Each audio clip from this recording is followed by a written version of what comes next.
A featherweight bout here. Hyder Amil coming in at minus 165 against Emrah Sonmez, sitting at plus 130. Hyder Amil, undefeated, 7-0.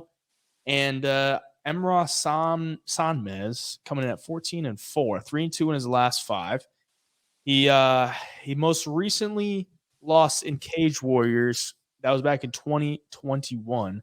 He got finished by a rear naked choke in the second round. That was down at bantamweight. That was one of his few fights that he's done at bantamweight. Looks like he aborted that mission, and he's going back up to featherweight. That's where his last 3 fights have been. That's where his last 3 wins have been. 2 of them have come inside the distance. 1 decision in his last time out. Hyder Amil. Watching this guy, Hyder Amil, you can tell this guy is all action. He's going to come pressure you early, and it might not work out for him well down the road, especially later in the fights, because that pace that he puts on you can tend to wear him out. And you saw that in the Devontae Sewell fight. Couldn't get him out of there early, and then you go to rounds 2 and round 3, and it turns into a dogfight. He wins by split decision. It looks like he's big friends with Gilbert Melendez.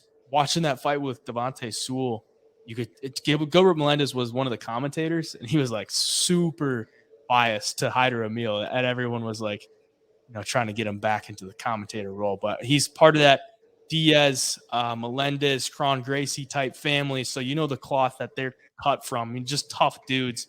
He's 33 years old. It's kind of do or die for him in this spot. 5'8". Compared to Emrah Sonmez's 5'10".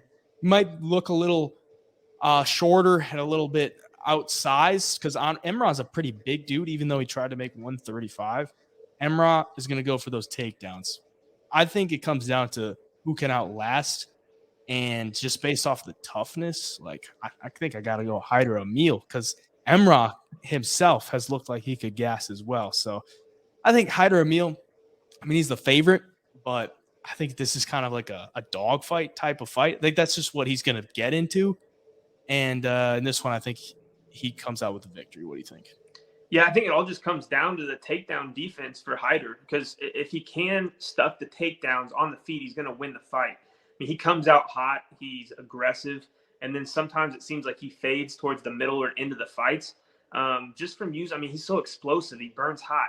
And then you got Sonmez on the other hand, which – you watch some of his fights, and he's got that boring style that people don't enjoy watching, with the chain wrestling, trying to get takedowns.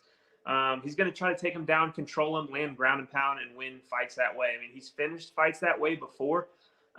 So that's going to be his game plan.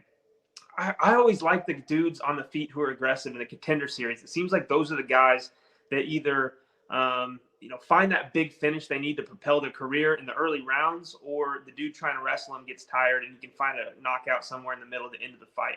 I'm going to go with Amil here too. I think he's probably the better all-around fighter. He's more explosive and aggressive. And, if I'm going to put my money on somebody, I want somebody who's going to go out there and try to finish the fight, and that's going to be Hyder Amil. I think he's got a much better fan-friendly type of fight for Dana White. For a Dana White Contender series fight, it's definitely Amil as far as that